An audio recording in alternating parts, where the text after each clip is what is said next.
तो hello my dear student, आपका ज्ञान गौतम क्लासेस में आपका स्वागत है। आज हम आपके लिए मैथ का एक शानदार सा वीडियो लेके आए हैं जो काफी इंपॉर्टेंट रहने वाला है एग्जाम के लिए। और इस सवाल से 2 नंबर वाला सवाल तो फिक्स रहता है और ऑब्जेक्टिव में बहुत सारा सवाल आता है। आज हम लोग पढ़ने वाले हैं समांतर श्रेणी। समांतर श्रेणी को इंग्लिश में कहते हैं अर्थमेटिक प्रोग्रेशन और इसको शॉर्ट में बोला जाता है एपी। क्या बोलते हैं? एपी बोलते हैं। ठीक है, हम डायरेक्ट पॉइंट पे आएंगे जहां से क्या करना है इसके हम लोग डेफिनेशन पे नहीं जाएंगे। सबसे पहला चीज हम लोग समझेंगे कि समांतर श्रेणी में कोई चीज होता क्या है, होता कैसे है। ठीक है, चलिए तो सबसे पहले आपको ध्यान देना है कि मान लीजिए कि हमारे पास एक दिया हुआ है, 1 2 3 4 इस तरह से देखिए एक श्रेणी दिए हुए। क्या दिए हुए? श्रेणी दिए हुए। क्या यह एपी में है? ऐसा कंडीशन भी आता है कि आपसे पूछा जाएगा क्या यह एपी में है। तो एपी में होने का कंडीशन क्या है, मतलब समांतर श्रेणी में होने का कंडीशन क्या है। यदि कोई भी चीज एपी में होगा इसके लिए कंडीशन ये होता है कि जब ये एक संख्या दे दिया गया 1 2 3 4 एपी में एक संख्या दिया हुआ है, तो आपको करना क्या है कि दूसरा पद, मतलब करना क्या है कि मान लीजिए कि a1 a2 a3 दिए हुए। ठीक है, कहां तक दिए? इस तरह से हमें an तक दिए हुए।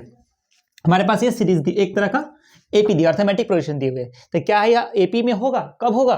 तो जब हम a2 में से a1 घटाएंगे, a2 में से a1 घटाएंगे, a3 में से a2 घटाएंगे, तो हमारा जो अंतर आना चाहिए, इसका जो अंतर आना चाहिए वो समान आना चाहिए। क्या आना चाहिए? समान आना चाहिए। तो हमारे पास जो एक क्वेश्चन है इसका देख लीजिए, क्या यह एपी में है। चलिए आपको इस पर ध्यान देना है।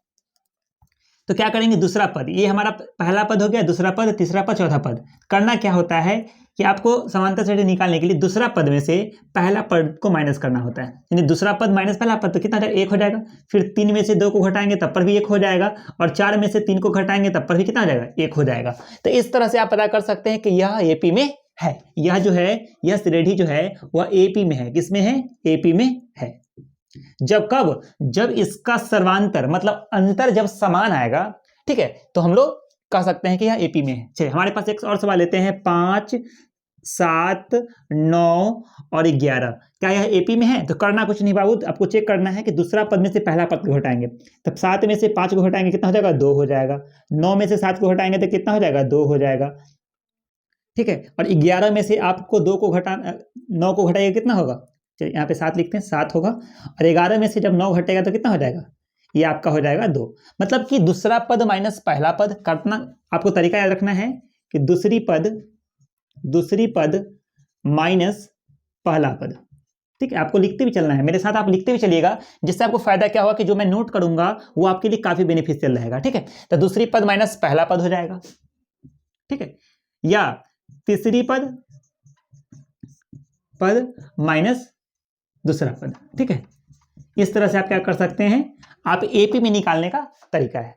हम आपको कुछ सवाल बताते देते हैं और हम आपसे पूछते हैं क्या कि यह एपी में है कि नहीं। चलिए कुछ क्वेश्चंस हमारे पास है, तो मैंने 2 सवाल को ले लिया है और इसमें बताना है क्या यह एपी में है, क्या यह समांतर श्रेणी में है। तो समांतर श्रेणी में होने का आपको मैंने कंडीशन क्या बतलाया था कि जब आप किसी दूसरा पद में से पहला पद को और तीसरा में से दूसरा पद को जब आप माइनस कीजिएगा तो आपका जो सर्वांतर होगा, मतलब डी जो होगा, अंतर जो आना चाहिए वो समान आना चाहिए। क्या आना चाहिए बाबू? समान आना चाहिए। तो वह क्या होगा? एपी में होगा। चलिए पहला वाला सवाल को हम चेक करते हैं क्या कि आपको करना क्या होता है।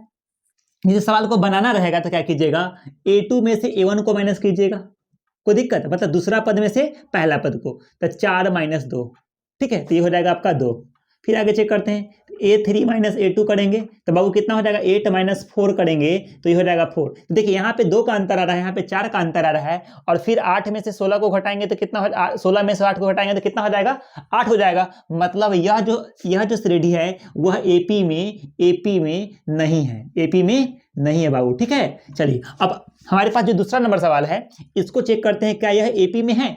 यदि एपी में होगा तो कभी कभी सवाल में यही आता है कि यदि यह एपी में है तो इसके अगले 3 पद आपको बताना है। ठीक है, सबसे पहले हम लोग जांचते हैं। तो जांचने का तरीका क्या है बाबू कि दूसरा पद में से पहला पद को घटाना है। चलिए अब इतना लिखेंगे नहीं, आपको माइनस, ये ऑब्जेक्टिव का ही सवाल है, और -6 में से आपको घटाना है -10 को। हमेशा घटाने वाला काम करते हैं। तो यहाँ पे क्या हो जाएगा? माइनस माइनस प्लस हो जाएगा, और -6 प्लस में 10 यानी हो जाएगा आपका 4 हो जाएगा, क्योंकि 10 में से 6 घटेगा तो 4 हो जाएगा। चलिए दूसरा पद है आपका, तीसरा में से दूसरा घटाना है, मतलब क्या करना है, -2 में से घटाना है -6 को, तो माइनस माइनस क्या हो जाएगा प्लस, यानी -2 प्लस में 6, यानी क्या हो जाएगा वो 6 में से 2 घटेगा तो 4। मतलब आप देख रहे हैं कि सर्वांतर समान है, मतलब यह जो है श्रेणी वह एपी में है। किस में है? एपी में है, एपी में है, ठीक है, एपी में है। तो अब क्या करना है, बोला है कि इसका अगला पद आपको निकालने के लिए कहे, तो कुछ नहीं करना है, जितना हमारे पास अंतर आएगा ना उसी को इस टर्म में जोड़ेंगे। तो 2 में हम 4 को जोड़ेंगे तो 6 हो जाएगा, मतलब हमारे पास जो होगा 6 हो जाएगा। फिर 6 में 4, 2 में जो जोड़ेंगे 4 को जोड़ेंगे यानी 6 हो जाएगा।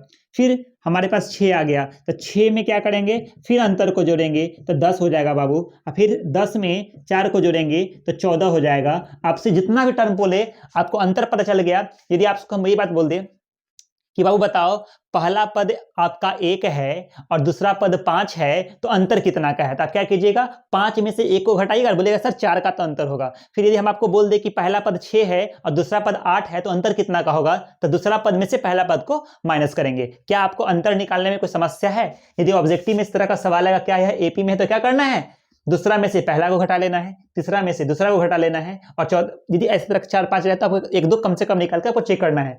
यदि सार्व अंतर समान होगा इसका मतलब वह एपी में होगा। कोई दिक्कत? चलिए आगे हम लोग अगले टाइप पे बढ़ते हैं।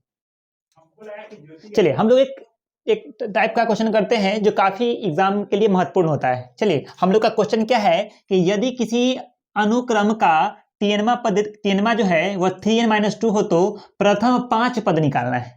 आपको 10वां पद 3n-2 दे दिया है तो आपको 5 पद निकालना है। मतलब क्या करना है, सबसे पहले क्या करना है, n का मान आपको 1 ले लेना है। हमारे पास सवाल क्या है, देखिए सॉल्यूशन लिखेंगे। हमारे पास सवाल क्या है, tn बराबर 3n-2, 3n-2, मतलब क्या करना है, आपको n का मान सबसे पहला 1 ले लेना है बाबू। क्या ले लेना है, 1 ले लेना है। तो हम क्या करेंगे, t1 बराबर क्या हो जाएगा, 3 × 1, 3 × 1 n की जगह डाल देंगे, अब -2, मतलब क्या हो जाएगा, 3 - 2 हो जाएगा, यानी कितना हो जाएगा, 1 हो जाएगा। फिर n का मान हमको कितना लेना होगा, 2, क्योंकि प्रथम 5 का रहा है, तो आपको पता है कि प्रथम 5 जो स्टार्ट होगा वह 1 से स्टार्ट करेंगे हम लोग। क्या, चलिए आगे बढ़ते हैं। t2 क्या ले लेंगे, 3 × 2 - 2 करेंगे, और हो जाएगा 3 दूना 6 - 2, यानी कितना हो जाएगा बाबू, ये हो जाएगा 4। फिर n बराबर कितना ले लेंगे, 3 ले लेंगे, तो t3 बराबर हो जाएगा 3 × 3, मतलब 3 × 3 - 2, 3 × 3 = 9 - 2, कितना हो जाएगा, 7 हो जाएगा। अब n का मान कितना ले लेंगे, 4 ले लेंगे, ठीक है। तो t4 बराबर क्या हो जाएगा, 3 × मतलब 3 × 4 - 2, कितना हो जाएगा, 4 तिहाई 12, और -2 करेंगे बाबू, कितना हो जाएगा, 10 हो जाएगा, ठीक है। और लास्ट जो हम लोग का है वो लेंगे, n का मान 5 लेंगे, तो t5 मतलब 3 × 5 - 2, तो कितना हो जाएगा, 5 तिहाई 15 - 2, कितना हो जाएगा, 13 हो जाएगा बाबू। तो इस तरह से हम लोग एक अनुक्रम निकाल लिए हैं, एक एपी निकाल लिए हैं, जिसका ध्यान दीजिएगा, पहला पद हो जाएगा 1, दूसरा पद हो जाएगा 4, तीसरा पद हो जाएगा आपका 7, और 10वां पद कितना हो जाएगा, चौथा पद हो जाएगा 10, और 5वां पद हो जाएगा बाबू 15। कोई दिक्कत, क्या हो जाएगा, 15। तो इस तरह से यदि आप इसका सर्वांतर भी क्या हो जाएगा, 13, यहाँ पे 13 हो जाएगा, ठीक है। चलिए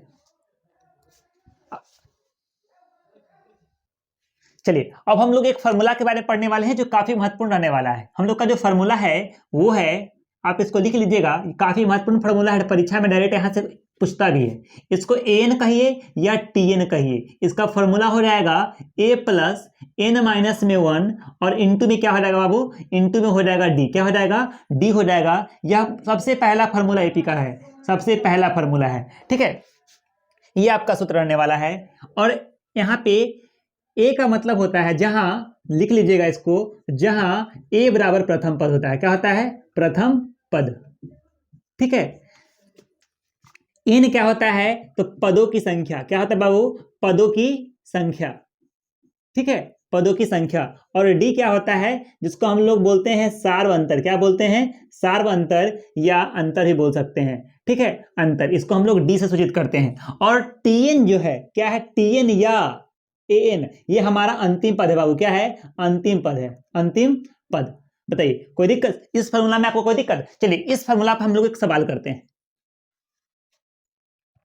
चलिए अभी हम लोग जो फॉर्मूला देखे हैं उस पर एक महत्वपूर्ण सवाल को देखते हैं, जिस तरह का सवाल ऑब्जेक्टिव के लिए बनता है और 2 नंबर वाला के लिए भी बनता है। चलिए सवाल हम लोग का क्या है कि एपी मतलब समांतर श्रेणी 10 7 4 का तीसरा पद निकालना है। क्या निकालना है? तीसरा पद निकालना है, मतलब हमें यहाँ पे अंतिम पद निकालना है। तो सबसे पहले हम क्या करेंगे सोल्यूशन में, ध्यान दीजिएगा, हमारा प्रथम पद कितना हो जाएगा बाबू? तो प्रथम पद मतलब हम क्या हो जाएगा, तो इसको अच्छे से पहले लिख देते हैं, इसको बोलते हैं ए। तो प्रथम पद हो जाएगा 10, ठीक है। और सार्व अंतर कितना हो जाएगा? तो सार्व अंतर मतलब डी हो जाएगा हम लोग का, वो हो जाएगा आपका, क्या कैसे निकालते थे, तो 7 में से 10 को घटाएंगे तो क्या हो जाएगा, -3। और तीसरा पद कर रहा है, मतलब अंतिम पद हमारे हमको निकालना है, नहीं एनवा पद हमारा, पदों की संख्या कितना है, तीसरा पद मतलब पदों की संख्या कितना दिया, मतलब यह हमें दे दिया है n का मान दे दिया है। क्या दे दिया है बाबू? n का मान दे दिया है 30, ठीक है। चलिए तो फॉर्मूला हम लोग पढ़े थे ना, Tn बराबर a प्लस n माइनस में 1 इंटू में d पढ़े थे। हमें अंतिम पद निकालना, मतलब तीसरा पद निकालना। सबसे बताइए कि तीसरा पद कौन सा होगा। चलिए तो प्रथम पद कितना हो जाएगा 10, तो यहाँ पे डाल देंगे 10 प्लस n का मान 30 माइनस 1 इंटू में कितना हो जाएगा, -3। चलिए यहाँ पे 10 हो जाएगा, सबसे पहले ब्रैकेट का काम करते तो हो जाएगा 29 और माइनस में 3, तो क्या हो जाएगा 10 माइनस, क्योंकि प्लस माइनस यहाँ गुना करेंगे तो यहाँ चलो यहाँ पे कर देते हैं प्लस, ये भी ठीक है। 9 × 27 के 7 हो जाएगा हासिल 2, 3 दूना 6 2 8, ठीक है। तो ये माइनस का हो जाएगा 87 यानी 87 हो जाएगा। तो 10 माइनस 87, अब इसमें से 10 को क्या करेंगे, जोड़ेंगे तो क्या हो जाएगा, -77। ये हम लोग का यानी तीसरा पद जो होगा बाबू, तीसरा पद कितना आ गया, -77। ये हम लोग का आंसर हो गया। तो आज के लिए इतना ही रहने देते हैं, फिर हम लोग अगले वीडियो में अगले पार्ट इसका पढ़ेंगे, तो उसमें मैंने इससे रिलेटेड कुछ और क्वेश्चन को बताऊंगा जो एग्जाम के लिए काफी महत्वपूर्ण होता है। आज के लिए इतना ही, जय हिंद।